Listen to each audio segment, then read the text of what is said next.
So I want to say, first of all, a big thank you to Guilford Savings Bank for all of their partnership with the Community Foundation in a lot of different ways. I know they reached out to all of you as they were making these decisions.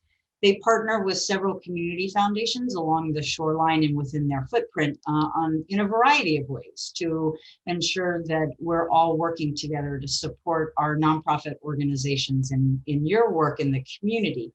And as, with everything coming through COVID and a lot of information sharing that we and other community foundations have been doing with Guilford Savings Bank, they've been reevaluating how they do their charitable giving and how they're partnering with others. So they reached out to us this year and asked if we could pilot a program where we would actually utilize the guidelines for our cycle, our usual application cycles, our processes, our committees to review applications, and they would provide the funding. And what we're going to make sure, though, is that they are highly thanked and recognized for grants that are awarded through this cycle. We also worked with them. They went back, looked for the grantees of the last 3 years to give us that list. So this is an invitation-only cycle.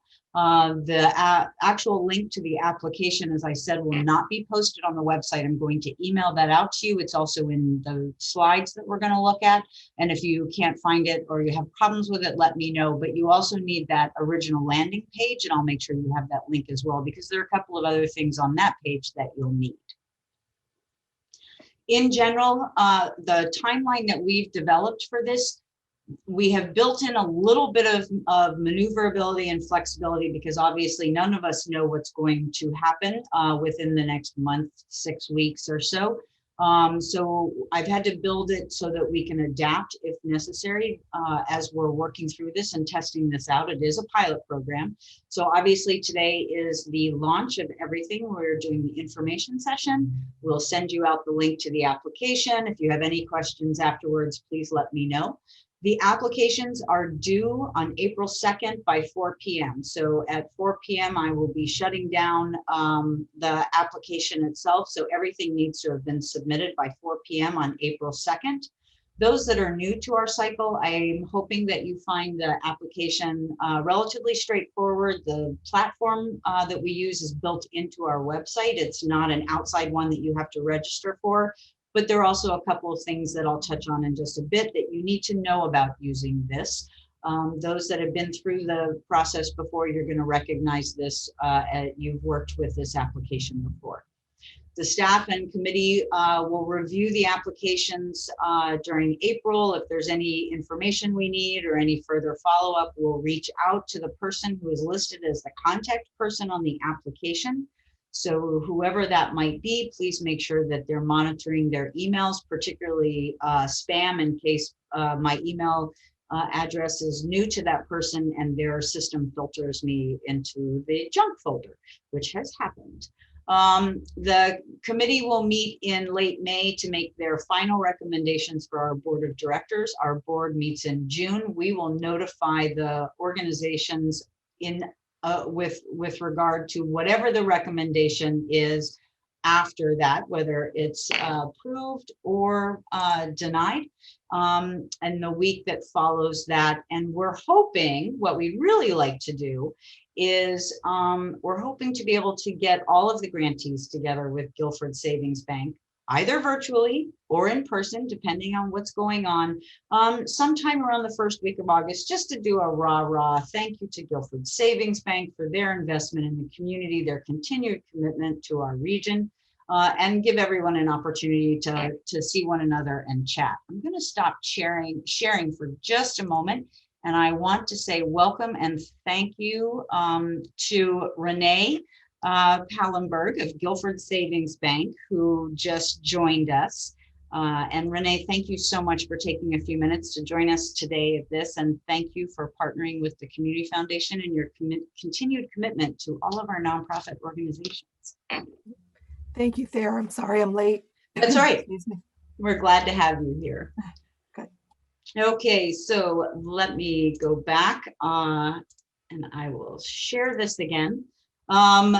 Okay, so the I want to start really quickly with, as I get into the details of the application itself. I know that there's a big question on the table, particularly for many of you who have been on the landing page, read the FAQ, looked at those things that we fund and we don't fund. And I want to say, I know that there have been some questions about the fact that the Community Foundation does not fund event sponsorships, and that's okay. It's not something to be concerned about, because what we ask, and in this cycle as well as all our cycles, is rather than funding an actual or a sponsorship for an event, we're interested in what do you do with the net proceeds of that afterwards? Where do you go beyond that with the funds that you raise? How do those funds help your mission, support your programs, support your operations? We are pleased that we will consider operations and capacity support through all of our application cycle opportunities. So this is really what we're asking you to do, is look beyond that event that you normally are hosting and often seeking sponsorships with, and think about, from a business approach to the work that you do in the community and how you support your community and the programs and other work that you do. How are you using those funds? That will be the proposal purpose, the narrative piece of the funding that you're requesting and how it will be used to make an impact in our footprint. And I do want to stress that our footprint is Middlesex County. We do touch over on either side of on the other side of the river and down through into the closer to the Guilford, Madison area. We know many of you may have footprints that cross all sorts of town lines, region lines. So as you're addressing that, we are still interested in that direct impact into our communities that are within our purview. So you will need to speak to that direct impact with regard to that. The application, so let me stop for just a minute. I'm going to look over. Does anybody have a question regarding the general concept of looking beyond your event sponsorship and really thinking about how you use funds to support the work that you're doing in the community that needs any more conversation? And I'm not seeing anybody. Go ahead. Sarah, I do have a question. This is Sarah Moore from Middlesex Health. This is a separate grant cycle than your competitive grant cycle. So you can apply in both cycles, correct? Yes, and thank you. I'm so glad you brought that up, because that was another question I got yesterday on email, and I did want to touch on that as well. This is a completely new pilot cycle that we're doing thanks to our partnership with Guilford Savings Bank, and as an invitation only and a pilot program for those that have grants with us through our competitive cycle. This will not reflect on that 3-year on, 1 year off standing for you in that cycle. So this is completely separate. Many of the requirements, such as marketing, publicity, recognition, and evaluation, are in place, but it will not affect that, how we evaluate the 3-year on, 1 year off considerations for application. Go ahead, Phyllis. Yeah, Guilford Savings Bank has traditionally supported our fundraising events. Should we even mention the events and what benefit, the marketing benefit that they will give? Because I would still like to be able to, include their name on things. But if, we're not even mentioning the event, then I don't know where they would stand in what they get in return. No, and that's a really great question. Thank you for that one. So yes, within the narrative itself, one of the things, because this is a 2-question application, and one is the proposal purpose, which includes the timeline, the guidelines, as well as how you would recognize Guilford Savings Bank's commitment and the Community Foundation's commitment and partnership to the community. So if there are opportunities to build in not only how the funds in the broader sense, the business sense, support your mission and your work, but also those ways that you want to make sure the community knows how that funding is coming in to support those efforts, Okay. That can definitely be part of the narrative. And we appreciate that consideration, Okay. both for the Community Foundation as well as our commitment to helping ensure that the community knows that Guilford Savings Bank is continuing their commitment to our region, which is imperative for all of us, just in making sure we thank them for all that they do. Okay, thank you. I've got a quick question. What if the event is not necessarily a fundraiser, but is the connection to the community, as opposed to like a sponsorship, but it's, the event is that we'd ask for funding for would be designed to help the community as opposed to its primary function being to raise funds for our organization.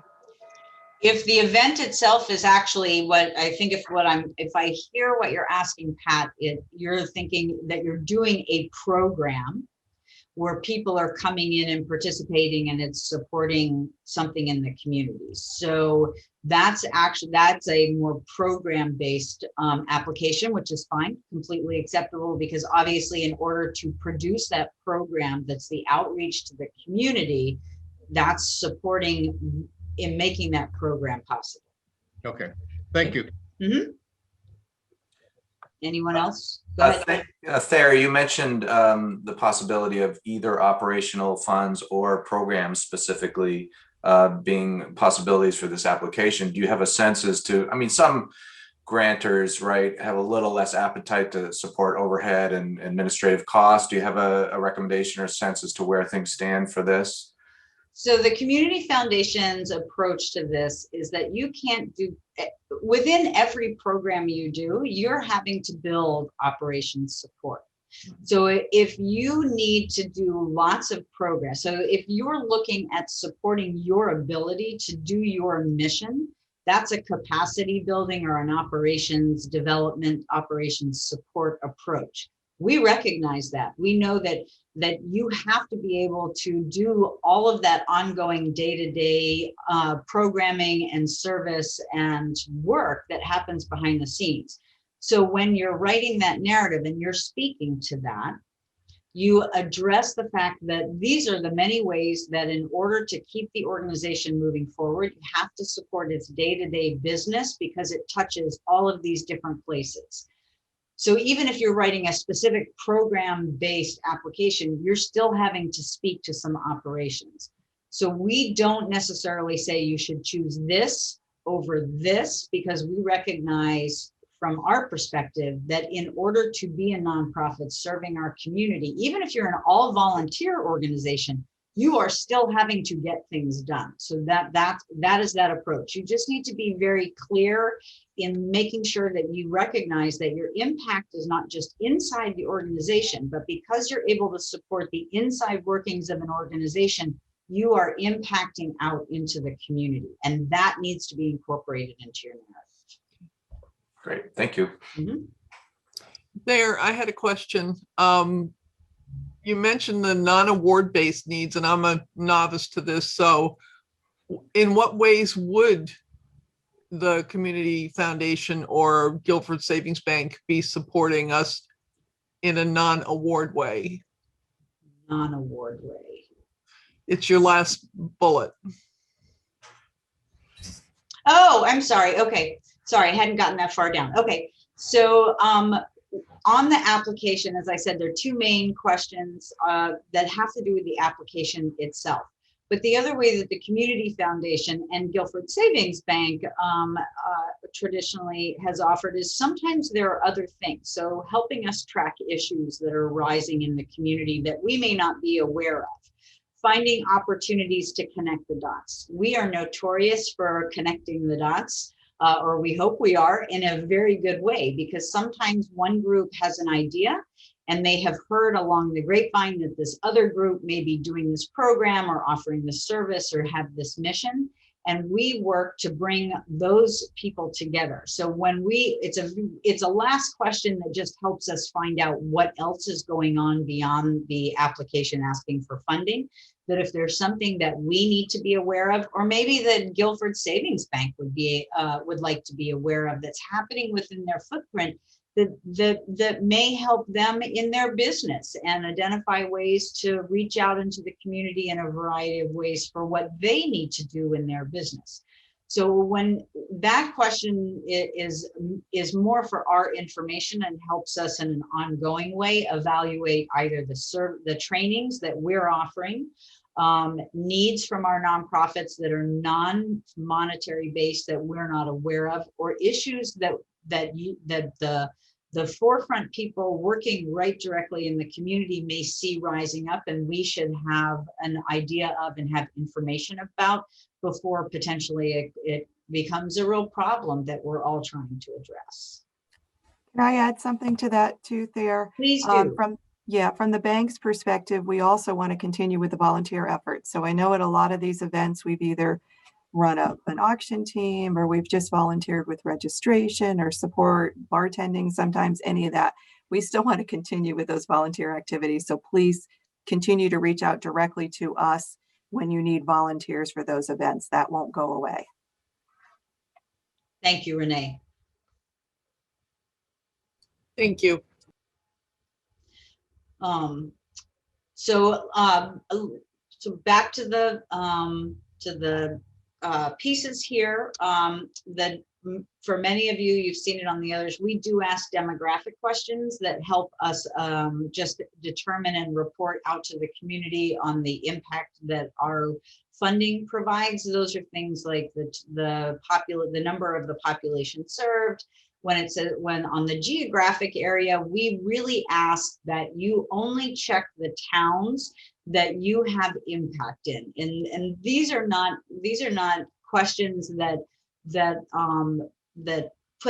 are used to evaluate the overall benefit of an application. It just helps us track where work is happening, where programs are occurring, what the service piece is that attaches to your proposal. If you have 8 or 15 towns that you're touching, that's great, 8 or 15 towns. But if it's only 1 or 2, that's okay too. That we're just very curious, and it helps us report out to the community in our own work about where our impact is occurring. When I say there are questions for organizational governance, which are the number of board members that you have, the number of times a year that you meet, and the percentage of operation support for your organization of those board members. And then obviously the additional question. Yeah, can I ask a question there?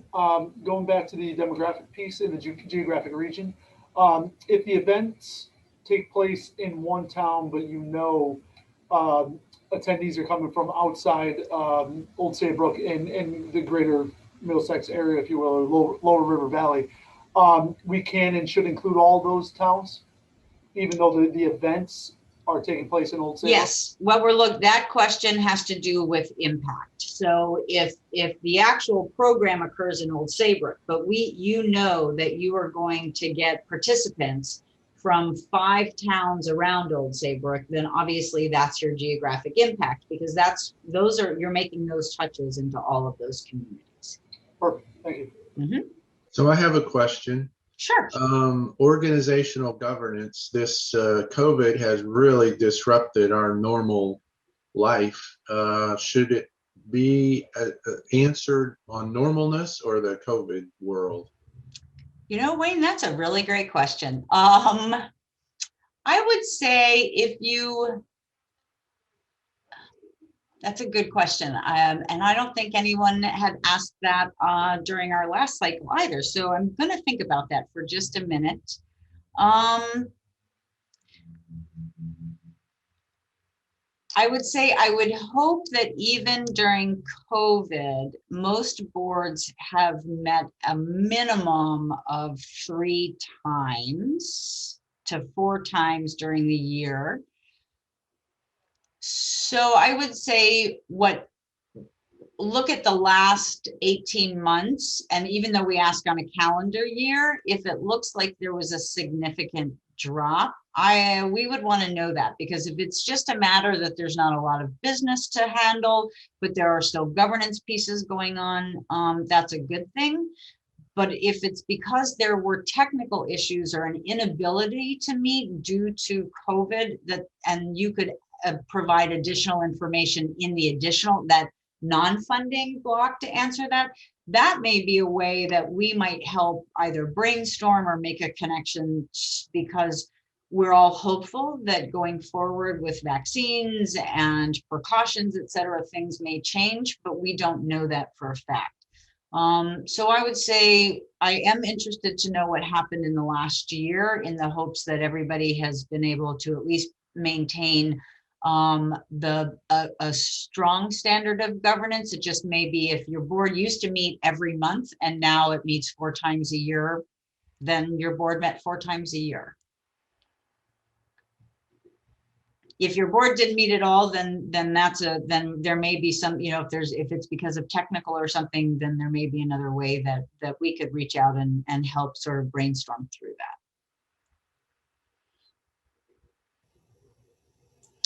So our focus areas of impact are very broad and continue so with this. The Community Foundation recognizes the importance of everything from arts and culture through health and medical services, economic development, education, public and social benefit, even recreation. These are all areas of the environment that we're interested in, and we recognize lend itself to the overall health and strength of a community during this time as well as all times.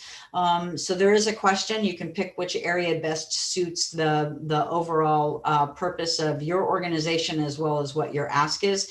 And that's a piece that we track internally so that we can see where the needs are rising, where we're able to make impact, and we use that to report out. The Community Foundation's overall funding priorities and all of our application cycles are broad and look at how they impact the community to benefit the community. We're interested, is it addressing a documented need or a concern within one of our interest areas or areas of impact? Does it build the capacity of a community organization through programs or other services that help our community to help themselves? Could it potentially foster cooperative approaches to community issues? We don't require collaborations for applications or require partnerships, though we are very interested in those because we recognize, particularly right now, with funding sources and fundraising facing some of the difficulties that it has over the last year as people are changing and really trying to identify what the services are and how they can best help the community, that sometimes those shared visions are opportunities to make connections, to partner and share resources and leverage those resources can be a benefit to all of our organizations. So we're always interested in those opportunities, what you may have identified and where you might be doing that. It is not a requirement, but if there are cooperative approaches, is a way to incorporate that into your application.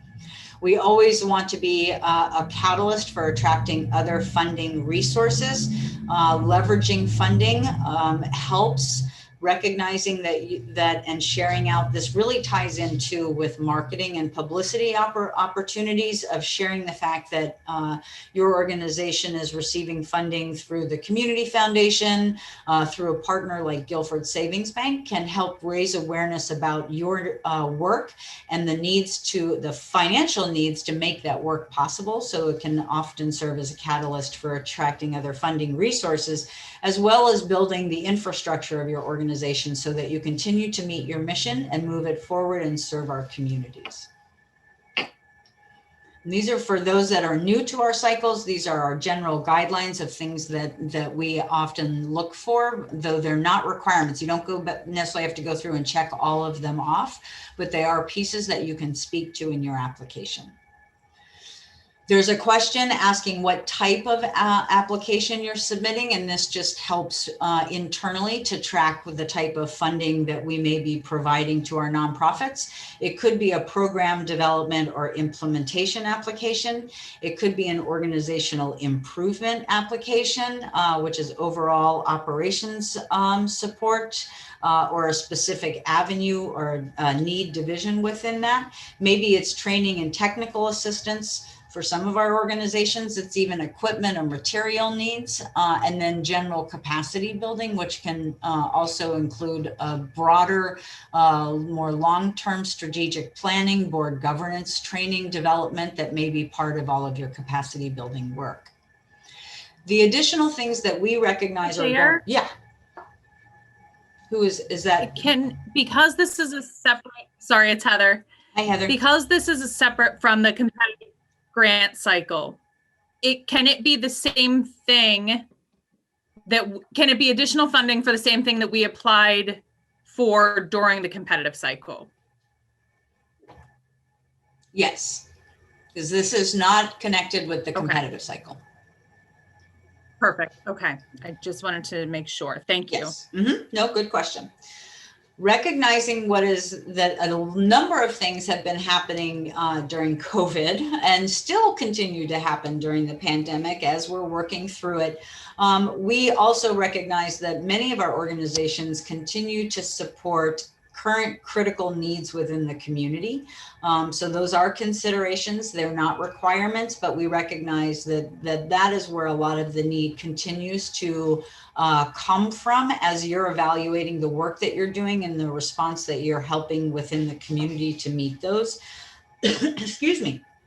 And we broadened our own internal definition of this throughout the pandemic because we recognized and know from our partners and our nonprofits that we've been in communication with that the basic needs and these critical conditions have really broadened. It could include the digital divide and the equipment for people to participate remotely in the work or school or other programs and services that they need to attend. Could be alternative programming models. It could be economic development and employment security opportunities.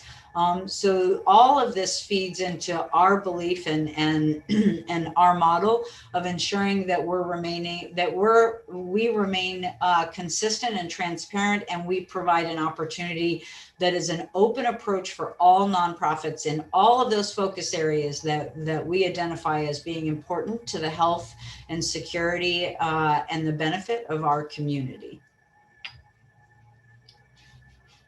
All right.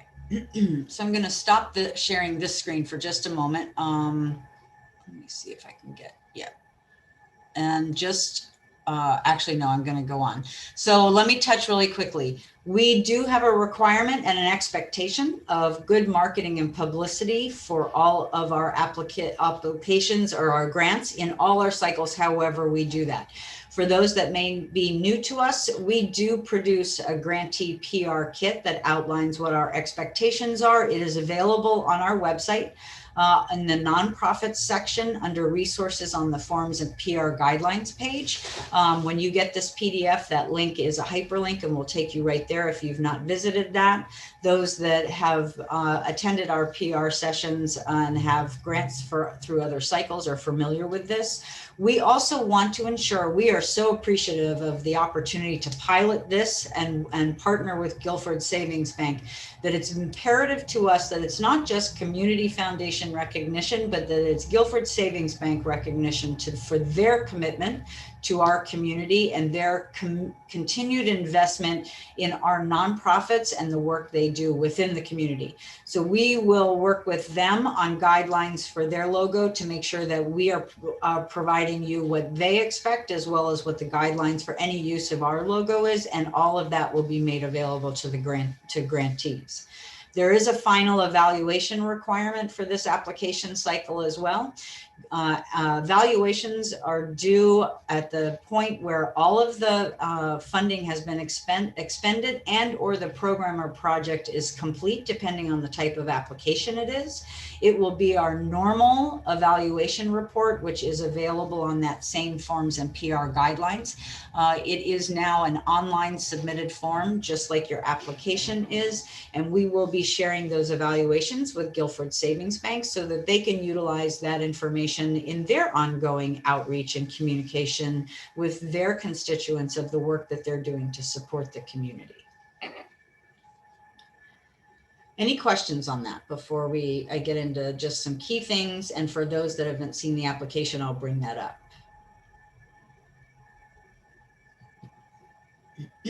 Okay.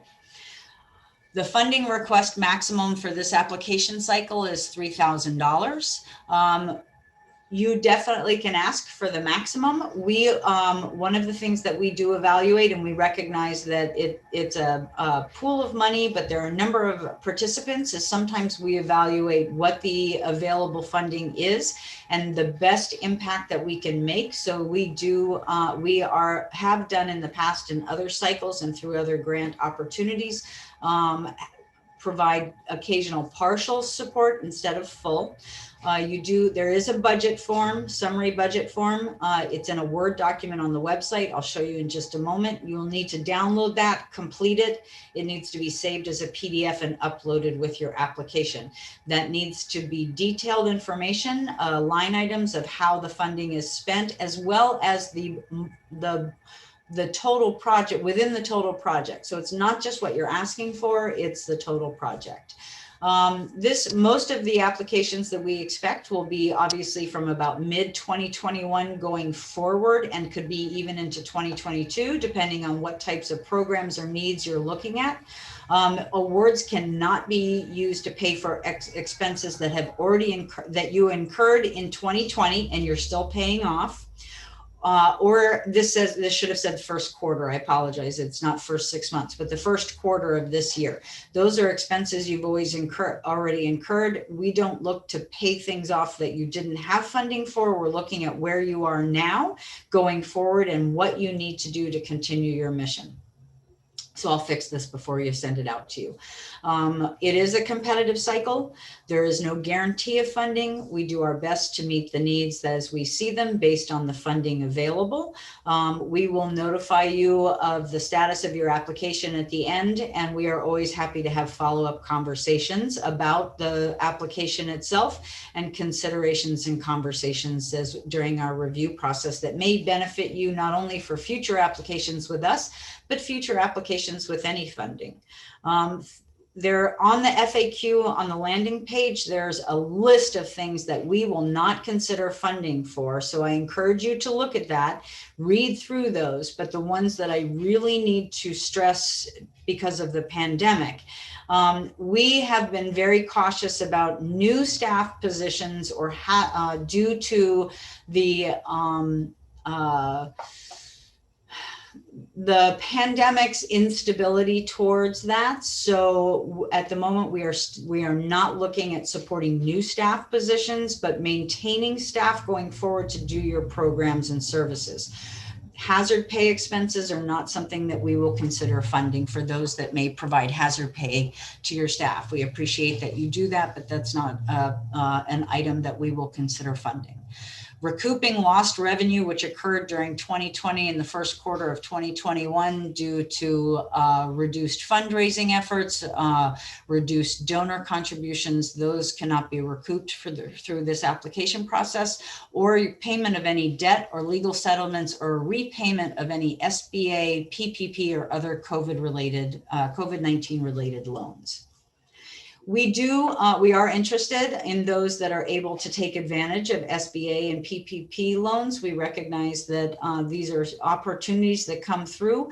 We will, while we may ask if you've had an opportunity, it does not prohibit an application or it does not sway an application either way. We're just always interested in which organizations in our footprint have been able to take advantage of these opportunities or what your experiences have been, because we know that it's an ongoing thing and there are new opportunities coming up periodically, and we're always interested to find out who can benefit and how that might have helped your organization.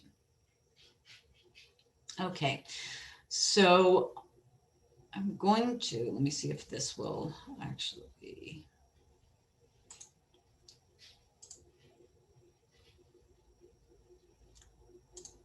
All right, I'm hoping everyone has, where did my, oops, that's not what I want. My apologies, there it is.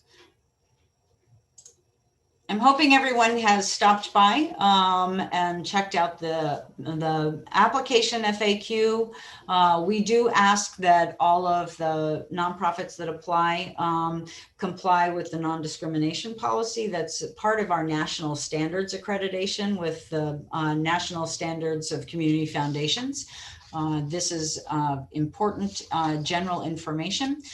There's also, you can see what the grant agreement certification is for those applicants that receive grant funding. We do have a grant agreement certification that needs to be signed that says that you abide by certain, are 501c3 or other 170B nonprofits, and that you will abide by our grant agreement requirements for grant funding. I mentioned the summary budget form that is a piece of the documents required as uploads through the application. That is here under additional documents listed. It's loaded in a Word document. Please download it, complete it, save it as a PDF, and upload it to the application. I want to stress this, the application itself will only accept PDFs. It will not accept Excel spreadsheets, Word documents, Pages documents, JPEGs. We do that because there are places to submit several applications, and we do it as a security process for our website to ensure that we don't receive any virus infected documents onto our website. If you have problems with it, please let me know. And I'm happy to help you get that app. I can always send it in an email if you have difficulty downloading it from the website. Other additional documents you will need to upload with the application is your organization's current operating budget, a current list of your board of directors with their professional affiliations. Now, let me stress this, particularly for those organizations that are new to us. While we appreciate that you provide sometimes, we have been given, I should say in the past, a list with home addresses and email addresses and phone numbers. We don't expect that. And when we say professional affiliation, we're curious of what their professional background is. Are they a community volunteer? Are they retired from a certain industry? Are they a CPA? Are they a photographer? Are they a musician? Are they a financial officer, a professional advisor of some sort? We're interested in the makeup of your board and the skills that you have to help with your governance. That's why we asked that question. We are known to be nosy, not to be difficult, but because the more we know, the more we're able to either identify ways that we can provide non-funding resources like training for you, as well as potentially help you network or link to individuals or organizations or resources in the community that may benefit your organization. We also do need a copy of your IRS tax exempt designation letter. We ask that on all just to ensure that it is up to date and current. I don't know that any of this will come through this cycle, but just in case, if you are doing a full partnership, either with a school or another nonprofit entity, we do ask for letters of support. Let me be really clear on this. I'm not talking about you're doing an event. I'm going to use two examples. So let's say I'm going to take two really sort of far apart organizations, but they just happen to be the two faces I see right away. So Sarah Bird with Middlesex Habitat is with us, and Rick Wyman of Community Music School. So let's say Community Music School was, Habitat needs to support a Habitat build they're doing. And in order to raise awareness, so they're going to do a drive-by and they want some musicians to play music. So she's reached out to Rick and said, hey, will the New Horizons band come on over and play at this open house to raise awareness about the way Habitat builds houses and get volunteers. That's wonderful. We love that that's happened. You don't need a letter of support for that. New Horizons Band is coming over to help just add a piece to your program. Now, if the two of you were actually full on partnering for a build to raise awareness for both the work at the Community Music School and its clientele and how they may benefit from the work of Middlesex Habitat, that's much closer to a fully shared event program. Only one entity can be the applicant. And there's a letter of support from the other stating how this application benefits equally both organizations by leveraging all types of resources. If you have questions on this, please send me an email. We always are happy to know who you might be collaborating or partnering with. We recognize that getting those letters of support sometimes may take effort, and we want to make sure that it's only in those times when you really need them and when we need to see that there is 100% commitment to an equal partnership, that those letters of support are necessary. So if you have any questions, if you think this might have to do with your application, please reach out to me and we'll schedule a quick call and we'll walk through whether that letter of support is necessary. All right. Questions? Go ahead, Deb. Sorry.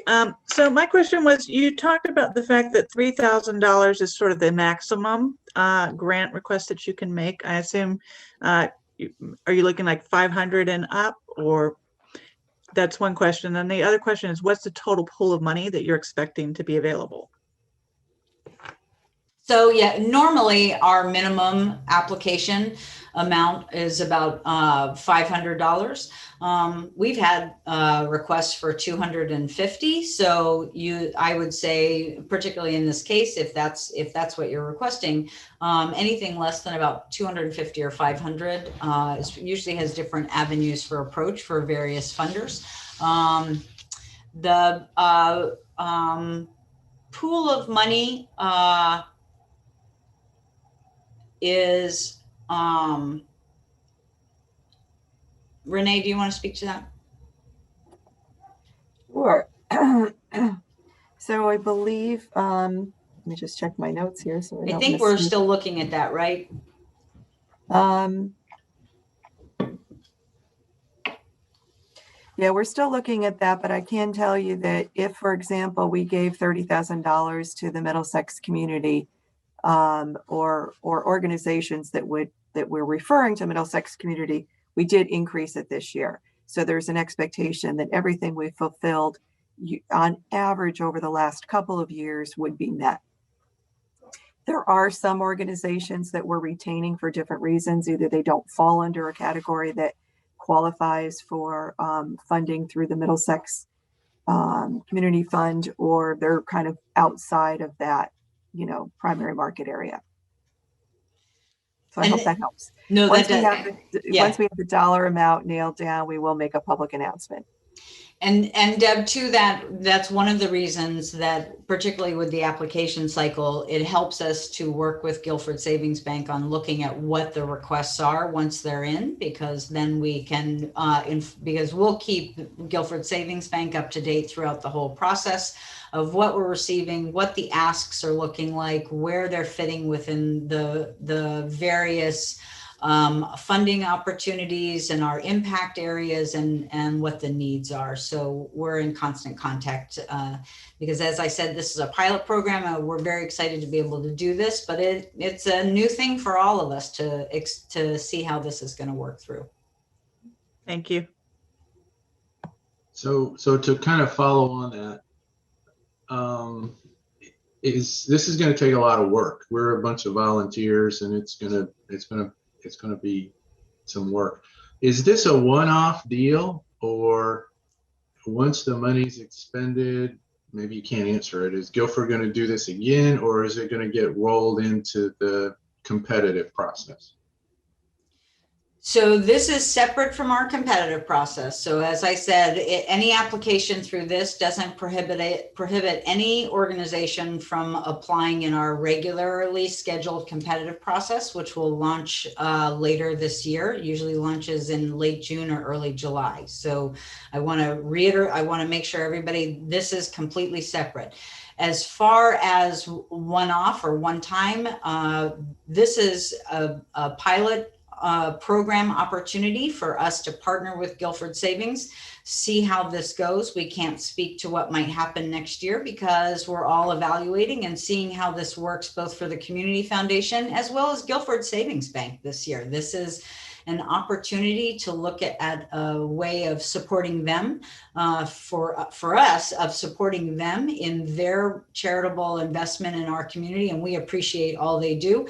And it's a way for them to evaluate how this benefits the work that they do as well within the community. And is this is this a possible thing to continue into the future, develop into other cycles? Those are all questions up in the air, and we won't be able to respond, or we won't know the answers to that until we've worked our way through this pilot program. So you all, as well as the Community Foundation, are sort of all part of a wonderful community-wide experiment. We'll see what happens. We're ever hopeful and feel very positive that this is a great opportunity for all of us.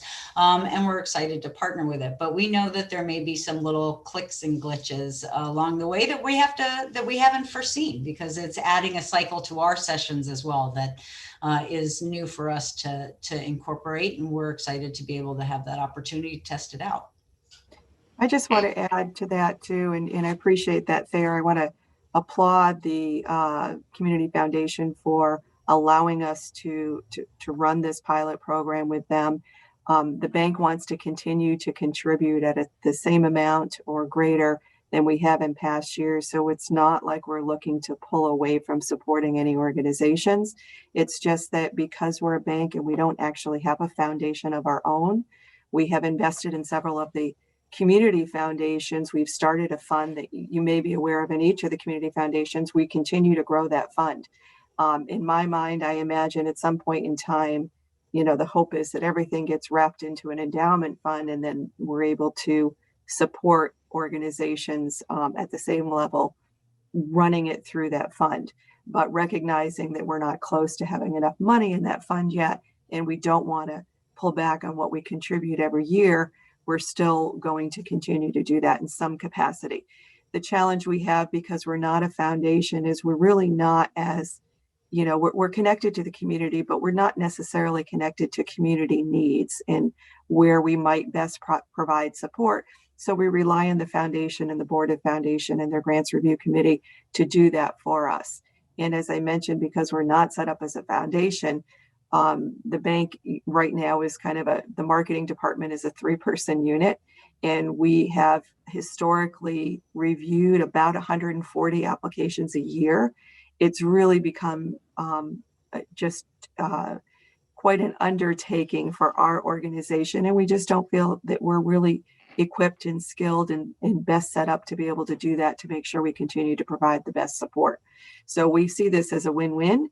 But as Thayer mentioned, there will be some bumps in the road. And I recognize this process is more cumbersome than maybe what you had to do when you applied with the bank in the past. So I apologize for the extra work.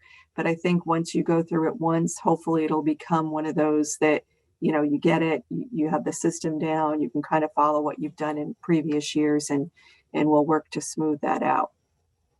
So I hope that helps. And to that, and Wayne, I appreciate the question too about it sounds cumbersome. It does sound cumbersome, but let me quickly, because I do want to make sure, I know everybody's busy and I appreciate everyone being here. So I do want to try to keep us to right around 10, though I'm happy to keep going and keep answering questions with anyone that is available. Let me show you the actual application. It sounds cumbersome. I'm hoping, Claire, I could speak to this, Melissa, Sarah, there are a number on here who have seen this same application piece and have been through that could probably speak to what our expectations are. So let me just, I want to do 2 more quick things here. Let me start here. So, do I have it on here? So everything is on, you'll get this PDF, everything, these links will take you directly there. So let me show you the application. I just launched it and I can walk you through really quickly that's just what it looks like. Okay, so when you click the link to get to the application, this is what you see. It's very straightforward. I'm just going to do, I've got a couple of, I test this periodically to make sure that it's still working the way it's supposed to. So it's the name of your organization. If you're a 501c, please provide your EIN. We do double checks on that just to make sure everybody is in good standing with the IRS. The dollar amount requested is what is the amount of your request for this application. And then the total budget associated with your request is what's the total cost of whatever you're asking. Is it a program that has a total amount? Is it the organization operating budget that's a total, if it's a capacity building? And a really quick, short 2-sentence statement that we utilize in our database just for tracking. Let me just quickly, because there's certain things that are reminders to you that to fill in, to go through. You click next. There, as I mentioned, there are 2 questions on this. The first one is the actual proposal, the purpose of your request, all of the pieces that go into that. It could be goals and objectives. It could be marketing opportunities. It could be all of who you're helping, how you're helping. This is all written as if you were writing to your next door neighbor. Our committee is made up of community volunteers that are committed to where we live and the work that you're doing. You don't need to write a big scientific theoretical narrative. You are having a conversation. This is giving them an idea. This application provides a maximum 750 characters, and that's with spaces. It will track for you if you write directly into it down here. And that's a lot. So there are some applicants from other cycles on this that can tell you 7,500 characters, even with spaces, can be a lot of work. You don't have to use all of that. We try to provide as much room. Same thing for the assessment sustainability question. How are you moving forward? What are your strategies? That one has a maximum of 5,000. I mentioned the demographic questions. They're really simple. They're all drop downs. We're curious in the different groups that may be served by your application, the geographic area you're serving, and the total number of people. And we broke this up into pages. It's easier to track. This is the section where you upload all of your PDFs. If you have any problems, you let me know. Particularly for those that are new, we have a short area for a background. And then the end of the page, this is if it's a partnership with letters of support. I don't foresee any of that. If that is the case, as I said, reach out to me. I can make sure that you actually need them. And we also recognize they're not always ready, but I don't necessarily see a lot of that. Maybe I'm wrong during this. There is a place if you are collaborating or partnering with other organizations that you don't need letters of support from. You can just list them. We always like to know who you might be working with.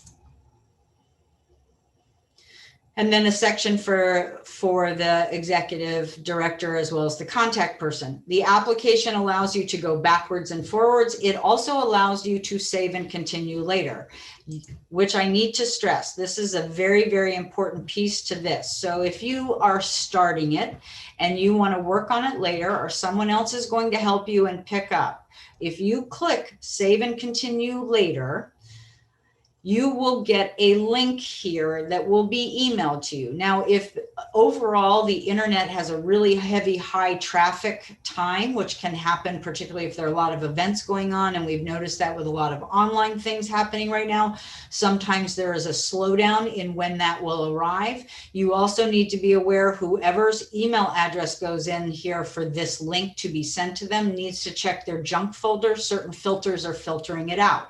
But you can actually, before you send this to yourself, you can actually click this, right-click this. You can copy this link and put it in a note or a Pages document or a Word document and use it to access your application.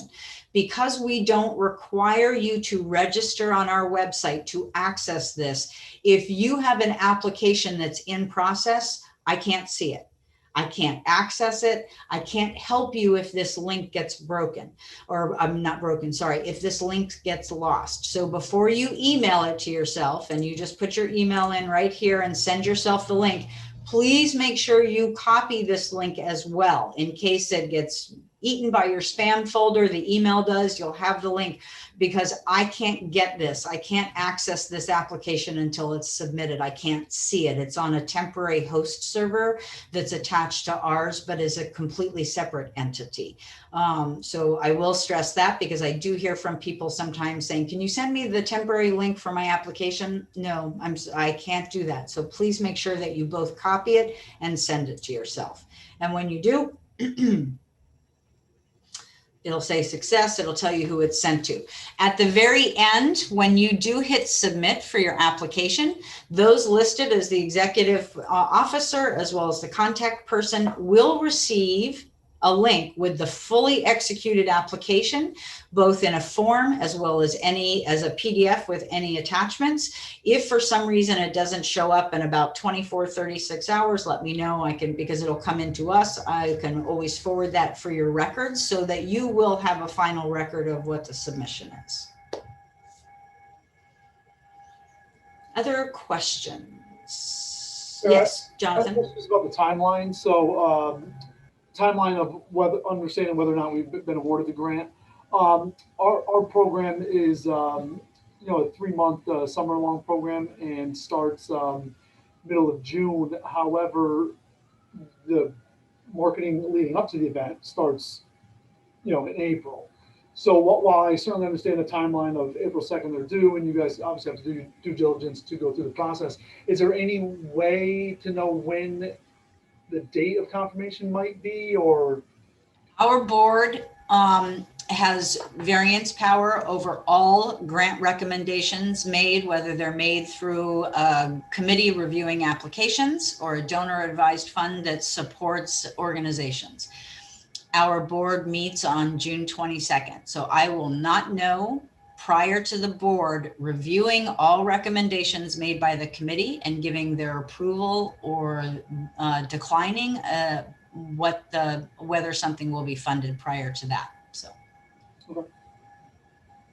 Thayer, I think that this is in the PDF, but just to confirm, the funding covers any expenses from June through December 2020, or is it a full calendar year from? It could be a full calendar year. June through June. Okay. Yeah, and we recognize that some of the programs you may be applying for may start in second quarter. So they may really start maybe April, May, but they keep and they may go into the fall or into next year. The one thing that we've chosen not to look back at is the very first quarter for anybody that's only seeking funding to make up for lost revenue. So applications can't make up for lost revenue, but which is why we also included first quarter. But technically, sort of like from the April, May going forward, we recognize that some things are actually going to really sort of be starting and launching while this process is going on. So then it goes forward, doesn't have to end in December. It could go into all the way to June of next year, if that's what it takes, if that's where the need is. So we try not to say a hard stop, say December 31st or something, because we know different people are on different schedules for what they're doing. Thank you. Anything else? So I know what's going to happen because this happens to me all the time. You're going to leave, you're going to sort of be talking to somebody, you might be reviewing some information, you might be starting to put your thoughts together, and all of a sudden there are more questions. So when you get the PDF, and you've also had emails from us as we sent the link, if you have questions, please feel free to send me an email. We know that regardless of how many times you've been through anybody's application cycle or made any requests, there are always questions. There are always things that you can't recall, or somebody comes up with a question that you hadn't thought of.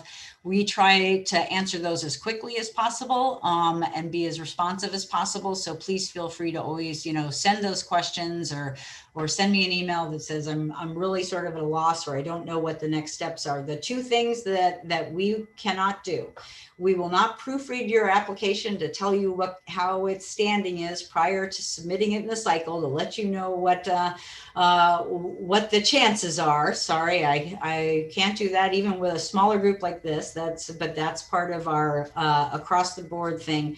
And the other thing is we can't tell you the actual specific thing. If you've got 3 ideas and you're not sure which one to apply for, I can tell you which ones sound like maybe probably not within the guidelines, but I'm not going to say 100% pick this one and there's a guarantee. We make no guarantees on any applications. All right. Well, thank you all for being here this morning. It's great to see you, even virtually. We still continue to look forward to the day that we all get back together in person. As much as Zoom has been great for quick things, but we still miss seeing all of you individually and as well as a group, and finding ways to help you connect the dots and meet one another. So we look forward to being able to do that. And again, Renee, thank you for joining us this morning. Thank you for your partnership with the Community Foundation and your continued support and commitment to our region. We really appreciate that. Thank you, Renee. Thank you. Everybody Thank give- you. Thank you. Thank you all. Thank Appreciate you. it.